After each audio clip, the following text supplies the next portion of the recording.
C8. On était en train de deviner la suite des vidéos qu'on vous proposait. Je peux vous dire qu'on a des petites pépites là. Ça rigole, il y a Dominique Lagroux-Sampère qui est avec nous ce soir.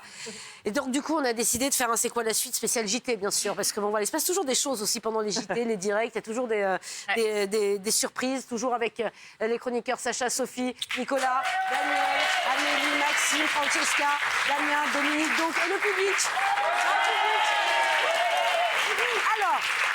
Alors, on en était où? On va prendre la direction du Venezuela, parce qu'on est chercher des images très loin. Hein.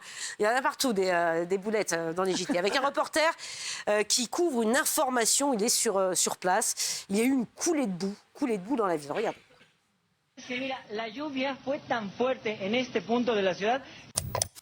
Alors, que se passe-t-il? Vrai ou faux? Le reporter va réussir à se noyer dans une flaque d'eau. Enfin, se noyer. Pas bien, hein. C'est vrai ou c'est faux? Non. C'est vrai ou c'est faux? Je crois que c'est possible. Alors toi, Francesca, t'as décidé de ne pas prendre l'ardoise, toi. Non, mais à chaque fois écrire et tout, moi je... Non, mais... Ouais, je comprends. Non, mais attends, mais j'hallucine. Mais quelle feignasse! Mais quelle feignasse! C'est faux. Eh ben écoutez, regardez la réponse. C'est vrai. Je dis vrai. C'est vrai. Il disparaît dans... Tu fais ça, regarde. Mira este poste de luz. Ay. Uy. Ay, híjole. Sí, es que no... Je pense qu'il a dû croire. Il n'avait pas dû tester le niveau avant. Quand tu fais en duplex, tu regardes avant. Tu mets ton pied avant pour voir effectivement. Il va bien. Il va bien. On vous montre des images, ça se finit bien. Hein, je précise. Hein, non, je précise. Les duplex sur les tempêtes comme ça. Tu l'as déjà fait, ça? Ouais. Alors moi, ça m'est jamais arrivé, mais j'ai un collègue. Il était en direct. Il y avait une bourrasque de vent. Il est parti, quoi. Ouais. Là, il revient, ça qui est génial. Il revient. Il fait, oh, pardon. Il y a eu ça, je crois, sur BFM, la journaliste de la météo. Fanny Agostini, Non, c'est pas ça. On couvrait, tu sais, les vagues, les grandes marées. Les grandes marées. Vous y êtes déjà, Pascal? Vous y êtes déjà, Pascal? Non, les grandes marées, effectivement, on l'envoie sur zone, ce qu'il faut pas trop faire d'ailleurs. On l'a plus refait après, mais elle était un peu trop près du front de mer. Elle s'est fait embarquer par une vague. Non, mais elle allait bien. Hein. Les images, vous les retrouvez. Elle fait tous les années, tous les ans. Voilà, elle va bien. Et effectivement, il y a une vague qui est arrivée. Pourtant, elle n'était pas très. Enfin, mais elle n'était pas assez loin. Bon, voilà. Ça peut arriver à tout le monde. Aux États-Unis, pendant la météo d'un JT, ils fêtent la Saint-Patrick. Voilà.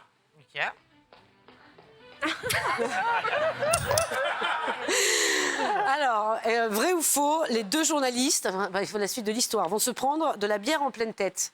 De la bière? De la bière. Bon. Non, ça sent la chute Bah, tu dis plutôt. vrai. Je pense qu'ils vont se percuter plutôt, non? Il va se retourner, il va l'embrasser. Alors c'est quoi la suite? Regardez la réponse. Regardez la réponse.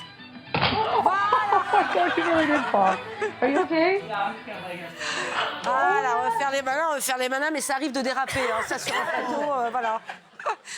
Ils ont un peu loupé leur effet. Enfin bon, ils ont fait le tour du monde dans les bêtisiers, c'est pas mal ça. Non, la météo, je sais pas s'il est déjà arrivé un truc.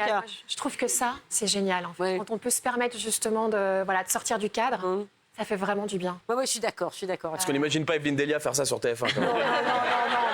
La pauvre, tu veux pas qu'elle chute? Non, mais danser comme ça.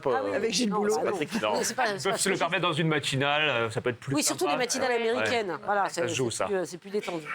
Allez, on va terminer avec un JT français. C'était le 12-13 de France 3 en 97. Regardez.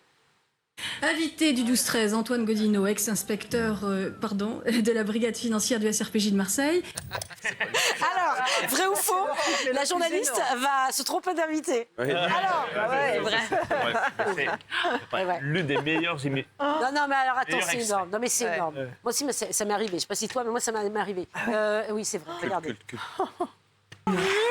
Mais c'est horrible, t'as personne qui te dit dans l'oreille. Mais c'est horrible. Il n'est pas très sympa l'invité parce qu'il doit être un peu généreux en rigolant, en disant il comprend pas l'invité, il est sur un plateau de télé. Non, pas du tout. On l'appelle Je ne suis pas.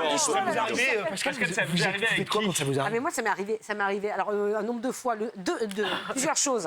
D'abord, pendant une spéciale, on te fait rentrer des invités, du monde. Tu vois, tu te retrouves avec 8 personnes autour de la table, puis on ne dit pas dans l'oreillette. Alors, t'es là, monsieur, J'ai déjà vu quelque part. tu sais pas ce qu'il fait, tout ça. Sur Ça, le moment. ça arrive. C'est Et horrible. une fois, non, tu vois, ça arrive, ça. Tu sais pas, donc tu trouves des subterfuges pour poser des questions. Tu comprends après en fonction des réponses. Et une fois, si, on a invité, pareil, un monsieur qui rentre, mais tu vois qu'il n'y a pas de costume, je sais pas, t'attends, je ne sais pas qui, mais bon, habillé un peu, je sais pas, à la cool, un blouson. On se dit bonjour, monsieur, vous êtes. Ah non, pardon, moi je suis le monsieur et travaille chez Bricomarché. En fait, c'est le studio d'à côté. Il devait aller chez les copains de la radio, mais il s'était planté, on l'avait fait rentrer dans le mauvais studio. Vous comprenez pas? On attendait, je sais pas, un politique, c'est pas bonjour monsieur, vous êtes machin, syndicaliste, ou je sais pas. Ah non, pas du tout, moi je travaille chez, je sais pas, une marque de bricolage, je te jure, c'était ça. Je te dis, c'était trompé, le studio, il était saisi.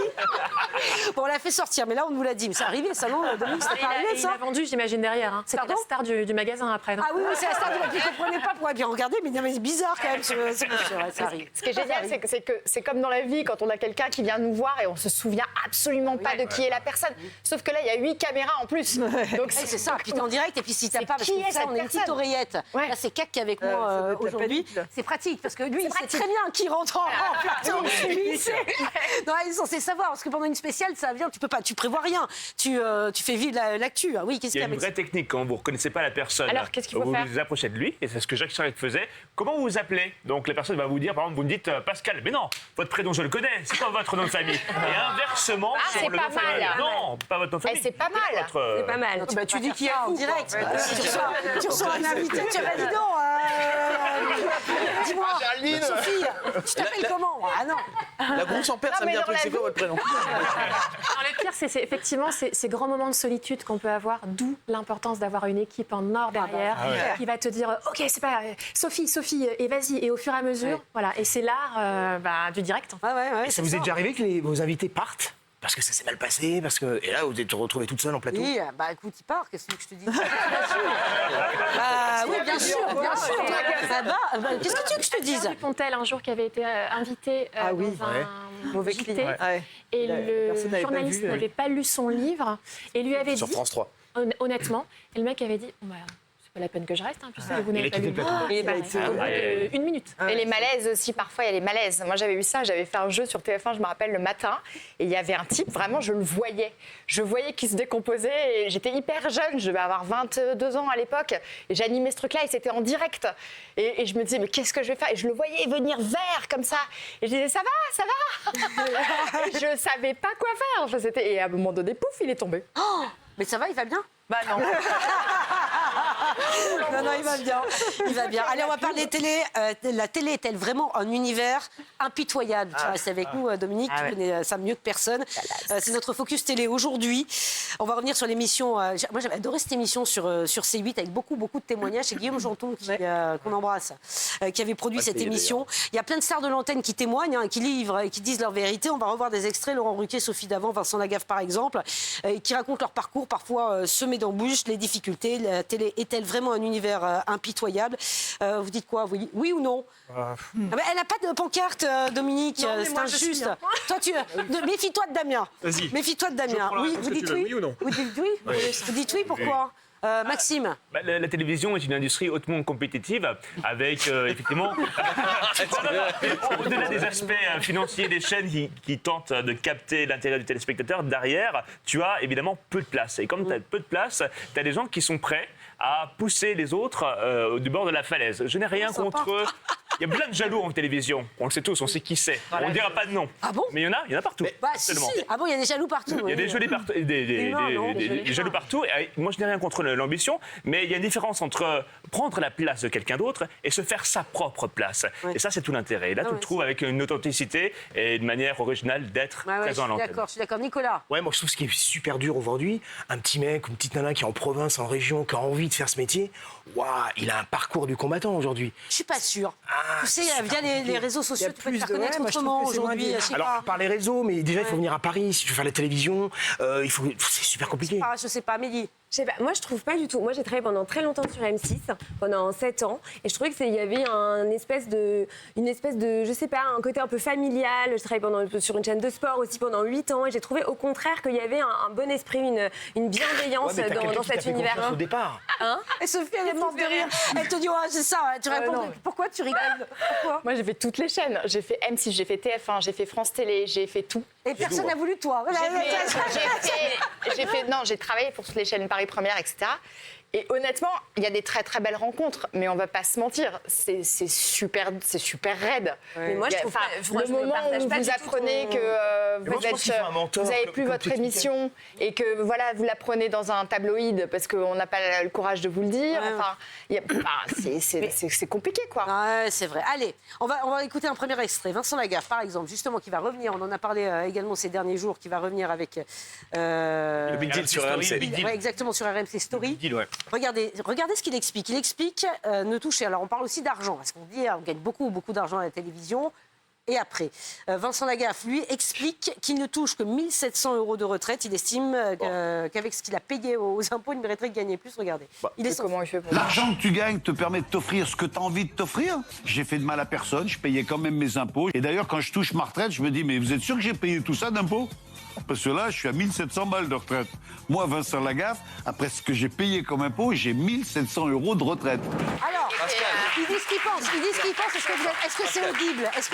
Il faut dire aux téléspectateurs la vérité, il est de mauvaise foi. J'adore Vincent Lagaffe. Moi, le Big Deal, c'était mon émission favorite. Mais là, il dit une énorme connerie. Il a même dit d'ailleurs sur ce plateau qu'il gagnait 200 000 € hors taxe par semaine. Il gagnait 200 000 € par semaine. Donc là, il se plaint d'avoir une retraite de 1 700 €, mais c'est normal, il est touché en société. Donc il était patron de sa société, donc il touchait des dividendes sur sa société. Donc il se versait peut-être pas un gros salaire, et c'est pour ça qu'il a 1 700 € de retraite. Mais il a quand même encaissé pendant de très nombreuses années sur TF1 200 000 € par semaine. Oui, mais donc je ne vais pas plaindre Vincent Lagaffe avec ses 1 700 € de retraite. Tu mets une partie de côté, ça fait ta retraite.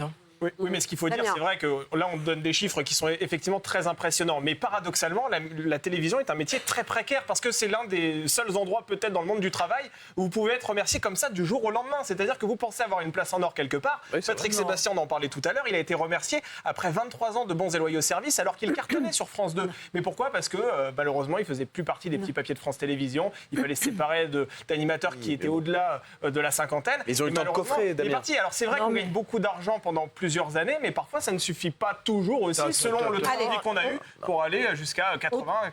Autre extrait, on a aussi entendu le témoignage de Sophie Davant, qui s'est confiée sur le sexisme qu'elle a subi pendant sa carrière. Un petit coup de gueule de Sophie Davant.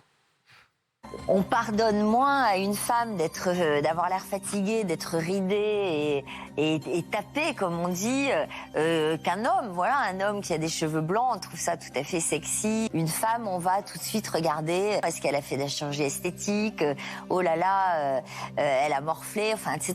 C'est toujours des commentaires d'abord sur le physique et l'apparence physique.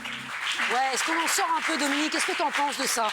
C'était très vrai, mais est-ce qu'on en sort un peu? Est-ce qu'on avec effectivement les mouvements MeToo, je sais pas, on est en train de passer sur autre chose ou on est toujours dans ce registre-là? Je trouve que ça vient de soi en fait. C'est-à-dire qu'à un moment, il faut aussi s'assumer, quoi. Moi, j'ai 50 ans. Je préfère 1000 fois être celle que je suis aujourd'hui que celle que j'étais à 20-30 ans. Et je pense que, en écho à ce témoignage-là de Sophie Davant, c'est de se dire regardez-nous aujourd'hui, femmes de cet âge, ça n'a plus rien à voir avec l'ancienne génération. Et si vous, public, vous nous regardez aussi comme ces femmes qui ont le début d'une autre histoire, eh bien, je crois qu'on peut changer les choses. On est de la même génération. Je pense qu'on est encore... On est encore fraîche. Non, parce qu'on est encore fraîche, mince. Franchement, merci. Franchement, non. Alors, vous êtes parfaite, Pascal. je J'ai une sais. petite question pour Dominique, si vous me permettez. C'est vrai qu'à TF1, on vous a fait la réflexion parce que vous aviez une voix trop douce. Ouais. Merci de me poser la question parce que je trouve que c'est hyper intéressant. On m'a reproché d'avoir une voix trop douce et quelquefois de sourire trop. Le problème, c'est que il y a ce que vous êtes et il y a ce que vous donnez à être. Et je pense que quand les gens comprendront que quand on sourit et quand on est doux, c'est juste ce qu'on est soi, on est aligné avec ça, je pense que ça change la donne. Et être doux ne veut pas dire être fragile. Je peux vous dire que j'ai un sacré caractère, c'est un Pascal. je sais. Mais en tout cas, je triche pas. Voilà. Autre vidéo, regarde, cette vidéo, on a parlé des femmes, on parle aussi, et donc on va rester sur le physique, on va vous parler de la grossophobie. C'est Valérie Damido qui en parle également dans l'émission, parce qu'il y a la fraîcheur et puis il y a tout, effectivement, tout le physique des femmes, regarde. Le journaliste vient et il me dit « C'est pas trop dur de présenter un prime télé avec un physique de radio ?» Je me rappellerai toute ma vie. J'ai regardé, je fais « Mais t'as pas d'autre truc à me poser ? On fait des baraques en 8 jours, on travaille comme des chiens jour et nuit, et le seul truc que tu me poses, c'est un truc sur mon physique parce que je suis grosse. » Mais je suis « Mais t'as un rat mort, toi, en fait. » Ouais, ça aussi. Ça aussi, je sais pas encore, ouais Maxime. Alors, physique de radio, elle a eu pourtant une très belle carrière à la télévision. C'est drôle parce que la semaine dernière, elle a annoncé qu'elle est arrivée sur France Bleu à la radio dans un jeu en quotidien. Donc effectivement, elle peut mêler les deux, la radio et la télévision. Ça n'empêche qu'il faut parfois assumer les critiques. Hein.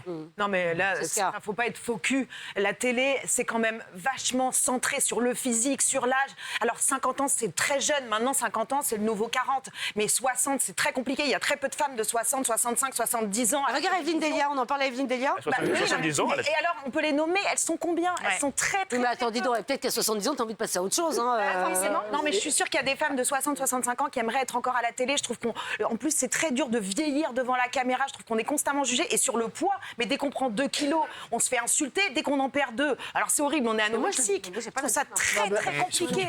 Mais non, je crois Pascal, réfléchissez. Qui sont les personnes en surpoids à la télé? On avait pris Laurence Boccolini pour Marianne James parce qu'elle faisait le rôle de méchante. Elle était grosse, donc elle était méchante. Elle faisait un personnage. Désolée, il y en a 4-5. Voilà, vous allez me citer Marianne James, Valérie Damido, Laurence Boccolini. Mais il y en a, la diversité dans ce domaine, elle n'existe absolument pas. C'est un vrai handicap. Alors ça, je peux vous le dire. Alors, autre témoignage, celui de Laurent Ruquier, qui est venu parler dans ce documentaire de son coming out. C'était dans les années 90. Regardez, écoutez ce qu'il en dit. Mon coming out sur scène, parce que ça commençait à se savoir, le fait que j'étais homosexuel. Très vite, j'ai compris que je serais beaucoup plus à l'aise si, au fond, je disais les choses. J'étais dans un café-théâtre à Nancy qui s'appelait Le Vertigo. Ça s'est très bien passé, les gens riaient. Et je me suis rendu compte qu'en fait, c'était plus simple. Pas toujours, je sais bien que ce n'est pas toujours très simple, hein, attention. Très vite, les gens l'ont facilement accepté, je m'en suis jamais caché. Donc, Laurent Ruquier lui dit, bon voilà, ça s'est bien passé, j'ai assumé ce que j'étais. Il n'y a pas eu de débordement particulier, ça voilà, ça c'est, je sais pas, le fait de faire son coming out, c'est plus un sujet aujourd'hui. Bon, si, encore. Je pose la question. Je peux vous le dire, parce que je suis gay, donc je peux vous le dire, c'est extrêmement encore difficile aujourd'hui, vraiment, sincèrement. En fait, on a l'impression, parce qu'on peut rencontrer des gays dans le milieu de la télévision, comme on le dit rapidement, mais quand t'es gay, là, de le dire là, tout simplement sur C8 ce soir, je m'attends forcément à des retours sur Instagram, j'en suis convaincu. Parce que tu peux pas enlever... Faut pas attendre la perf, faut pas attendre la perf. Non, mais il y a la télévision, et puis il y a aussi les effets de la télévision sur les réseaux sociaux. Ouais. Les réseaux sociaux, c'est hyper difficile. Quand vous voyez le nombre de guet-apens qui se démultiplient via les applications de rencontres par rapport à l'homosexualité, enfin, c'est terrible. Moi, je trouve que la haine, la violence, elle monte de plus en plus. Et la télévision en est le miroir aussi. Hein. Après, tous les animateurs et toutes les animatrices qui ne correspondent pas à ce que l'on peut appeler une norme, aujourd'hui, ils ont quand même plus de visibilité à la télévision. Regardez le nombre de candidats que l'on voit qui sont atteints de handicap, par exemple, dans les télécrochets type The Voice. Regardez aussi les personnes, effectivement, qui ne correspondent pas. On voit aussi des drag queens. Il y a des émissions de drag queens, par exemple, sur France 2. Vous voyez, donc on est quand même... En 2024, heureusement que ça évolue. Bah oui, heureusement. Non, mais il faut aussi le souligner. C'est-à-dire que ça évolue dans le bon sens. Après, peut-être que ce n'est pas parfait, mais il se trouve qu'aujourd'hui, peut-être que, voilà, on donne quand même beaucoup la place à des personnes qui, une fois de plus, que je dis, ne correspondent pas à ce que l'on peut appeler une norme aujourd'hui dans la société. Bon, alors après, il y a les expériences qui n'ont pas fonctionné. Ça arrive à tout le monde, hein, de faire des programmes qui ne fonctionnent pas. C'est le cas de Benjamin Castaldi. Tiens, justement, sa sortie avait énormément me fait réagir. Il a parlé de son expérience catastrophique sur Énergie 12 et il n'a pas épargné les dirigeants de la chaîne. C'est un désastre, désastre. Ils m'ont viré au bout de 4 semaines. Bon, j'ai eu du nez sur cette histoire encore. Ça aurait pu marcher, mais encore faut-il qu'on nous laisse le temps, parce que quand on lance une quotidienne, si on l'a au bout de 3 semaines, eux, ils pensaient qu'on allait faire 1 million et qu'on allait battre série au bout de 3 semaines. Je fais partie de ces gens qui ont appris la télévision HEC, c'est insupportable, je les supporte pas. Voilà, bon, il balance. Et les journalistes médias, Les journalistes médias, vous, parce que vous êtes on a deux journalistes médias. L'Académie des 9 téléspectateurs au final sur NRJ12 parce que ça n'a pas fonctionné. On parlait des formats, des revival. Là, il a voulu retenter sur une chaîne qui était un peu dans un état un peu compliqué d'un point de vue de l'audience. Donc ils ont tenté avec des gros formats. Après, Benjamin Castaldi avec derrière lui une grosse carrière. Donc ils se sont dit peut-être que l'animateur va faire venir le téléspectateur. Que non, parce qu'aujourd'hui c'est et le format et l'animateur et l'incarnant qui ont leur importance. Et après il y a cette magie qui ne s'explique pas.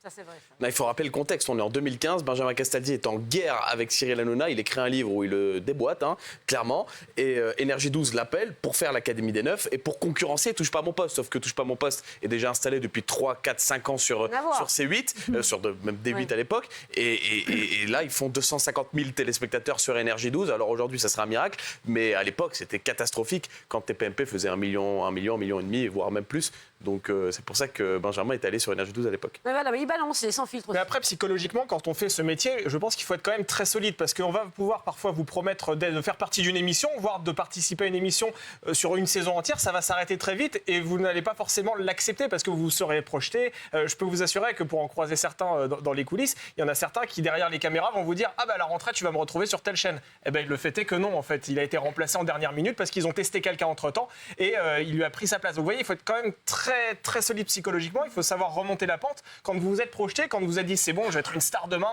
ça va être formidable, j'ai gagné beaucoup d'argent. Non, en fait, demain, tu vas devoir... Tu es une star demain, j'ai gagné beaucoup d'argent. Ouais. Mais il y en a certains qui pensent ça. Ah oui, mais ça, c'est pas des bonnes raisons, ça. Non. Soit t'aimes ton métier, si c'est pour devenir star et gagner beaucoup d'argent, je sais pas, faut faire autre chose. Le pire, je trouve, dans ces témoignages et puis dans ce qu'on peut vivre en télé, c'est aussi d'avoir connu la gloire très jeune, très fort. Moi, je pense aux participants de Télécrochet, comme moi j'ai pu faire partie avec la Starac. C'est-à-dire qu'on est très exposés très tôt. Et je vois maintenant les jeunes aussi, c'est toujours la même chose. Et moi, je dis toujours attention, les gens qui font les castings, de ne pas prendre justement des profils de gens trop fragiles, parce qu'ensuite, c'est très très compliqué de rebondir. Parce qu'on fait croire à ces jeunes que ça va devenir des grandes stars. Et souvent, ça l'est pas. Ouais, Dominique. Je pense qu'il ne faut jamais oublier que ça n'est que de la télé. Ouais. Oui, c'est ça. Ne jamais oublier d'où l'on vient. Et surtout, être très entouré. Et entouré par des gens qui n'ont pas oublié qui vous étiez avant d'être soi-disant connu. Oui, non, c'est exactement ça. Les anciens, ceux qui vous connaissent vraiment. Ça a été difficile pour toi d'arrêter la télé, quand même, le départ TF1. Ça n'a pas été simple, Dominique. Ça a été 20 ans de ma vie. Ouais, non, mais c'est ça. Après, je pense que la vie, alors vous allez me prendre un peu pour une illuminée, mais la vie m'a mise en face d'épreuves au même moment. J'ai perdu mon homme, je perds Jean-Pierre derrière. Je n'arrive plus à faire ce qui me challenge. J'aime les challenges, en fait. Et faire de la présentation, c'était ce que je voulais faire. Ça ne s'est pas fait. Qu'est-ce qu'on fait? Quand vous avez vécu... Est-ce que tu as été accompagnée quand même par TF1? Parce que quand même, tu as vécu des épreuves, ils le savaient. Ils ont été très chouettes. Ils ont été très chouettes. Après, voilà, moi, j'aurais aimé présenter. J'aurais aimé continuer à faire ça. Ça ne s'est pas fait. Il y a eu un autre choix et je respecte tout à fait les choix des patrons. Hein. Ça n'est pas du tout un problème de ça, mais c'est de se dire, qu'est-ce que tu fais? Est-ce que tu veux continuer au risque de te faner, au risque... Voilà, de perdre un peu ton souffle, ou alors est-ce que tu te mets un gros coup de pied aux fesses en te disant, tu vas faire autre chose. T'as envie de le faire? Ben, donne-toi les moyens de le faire. Et c'est ce qu'on a fait. Vous savez, la liberté n'a pas de prix. Elle a juste le prix de l'audace. Et je peux vous dire qu'aujourd'hui, je suis très heureuse. Alors oui, c'est hyper dur. Mais regardez, je suis avec vous là. Bah ouais, mais c'est génial entre vous et moi sur YouTube. Allez-y, franchement. C'est des 100 000 vues. Hein.